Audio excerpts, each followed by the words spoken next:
Most people missed Nvidia.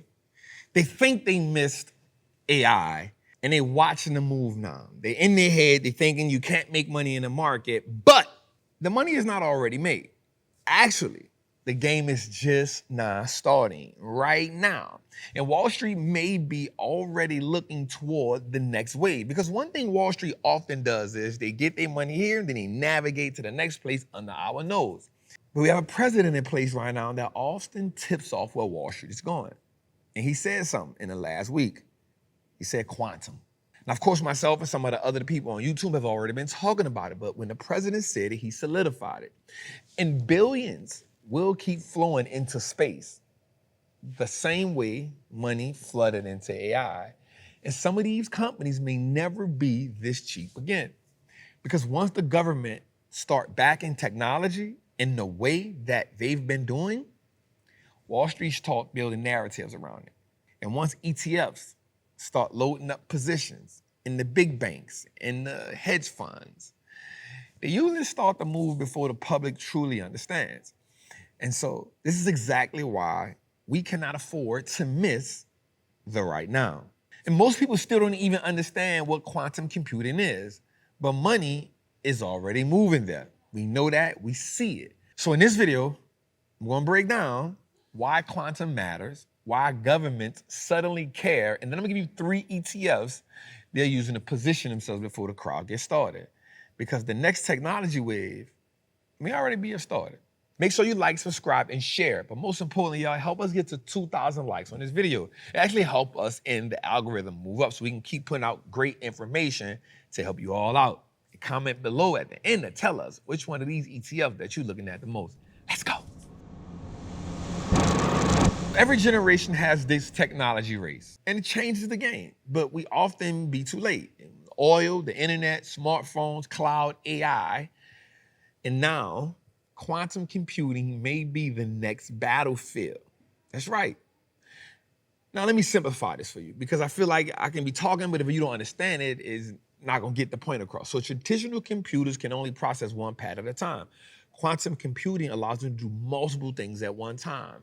Think about AI for a second. AI creates massive information, massive complexity, massive compute demand. And the smarter AI becomes, the more advanced the computing the world will need. And then eventually, traditional systems, they hit limits. Power limits, heat limits, processing limits. And that's why quantum enters the game. Because they're not trying to replace AI, but helping solve problems that traditional systems struggle with. Problems like drug discovery, military simulation, cybersecurity, financial models, optimization, encryption, and the list goes on.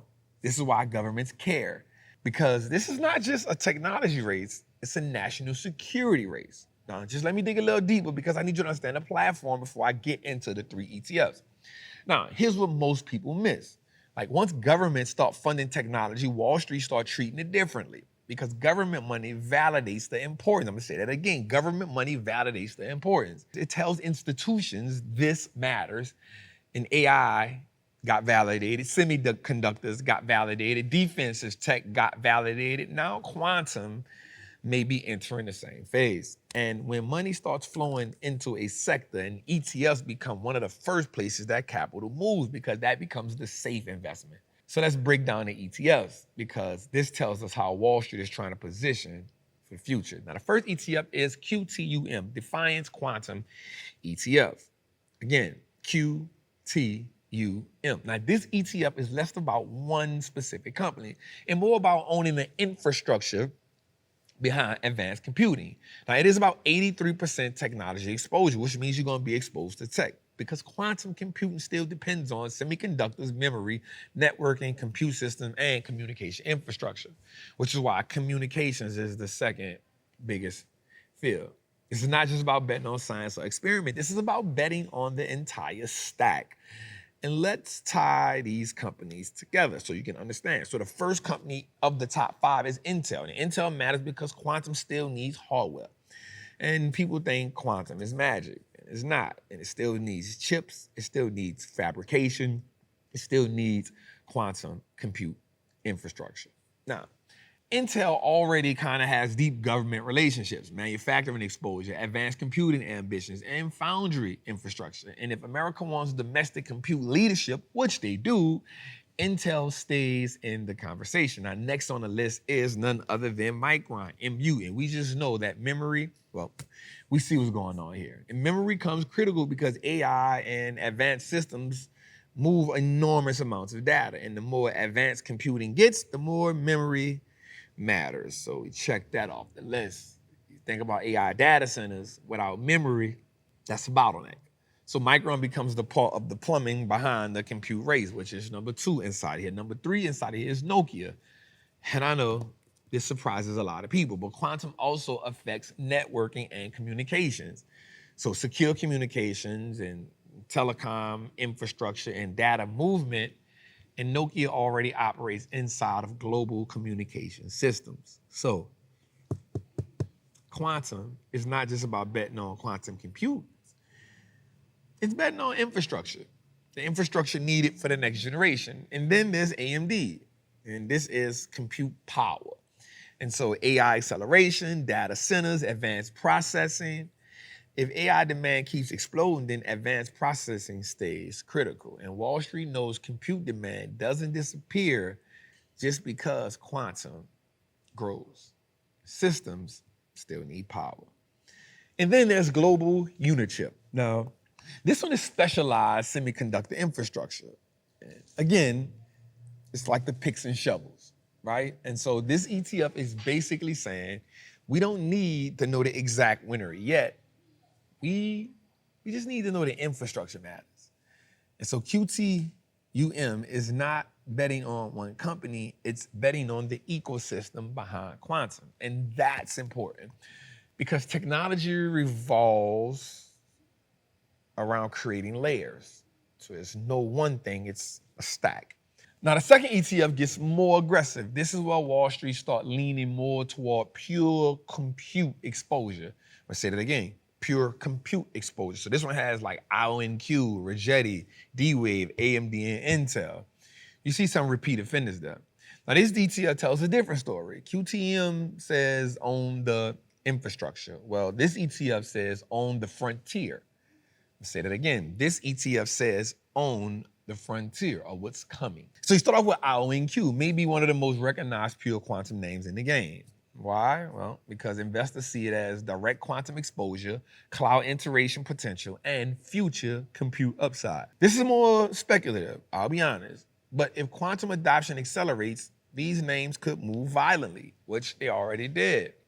And IONQ sits directly in one. Then there's Rigetti, right? And this is even more of the frontier because they focus on superconducting quantum systems. Right? Now, it's a smaller company, has higher volatility and higher risk.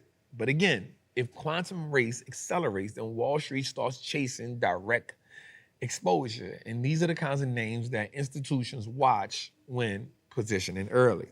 Then you have D-Wave, which is interesting because they focus more on optimization, simple optimization, helping one solve incredibly complex systems.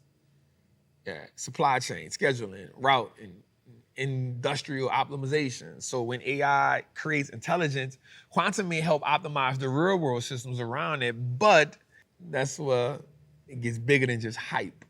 And so the ETF that we're talking about is betting on possibility.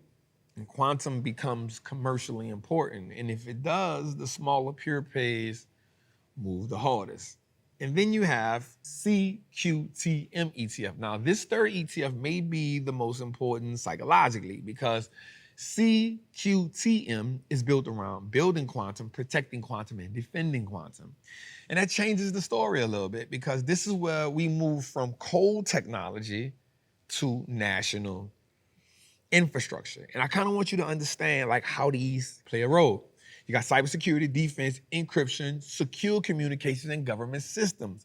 Now, because quantum computing could eventually challenge traditional encryption, you gotta think the government understands that. So CQTM is not just betting on technology. Growth is betting on geopolitical importance. And this is why government angles matter, because once nations care, money flows. And so that's kind of why I'm bringing you all these 3 ETFs, because most investors wait. They wait until technology feels obvious, or they buy by then, which is late. And institutions are already positioned, and ETF have already moved, and narrative has already been built. And the biggest money usually starts moving before the public fully understands the story. People laughed at cloud, people laughed at streaming, people laughed at crypto, people are laughing at AI right now. But those sectors and those instruments turn people into millionaires, multimillionaires. So the question isn't, will every quantum computing win? The question is, does the space itself grow? Because if the space grows, capital flows into the ecosystem. And so most people still think that AI race is only about software. But the next layer may become compute, infrastructure, quantum, cybersecurity, and advanced systems. And if billions of dollars continue to flow into space, this may only be the beginning. So the real question really is, will you study the shift while it's early, or will you wait until Wall Street made the move? It's your boy, the Wall Street Chapman, man. Make sure you like, subscribe, and tell us in the comment if you like this video. Share it out with somebody that you love. Salute.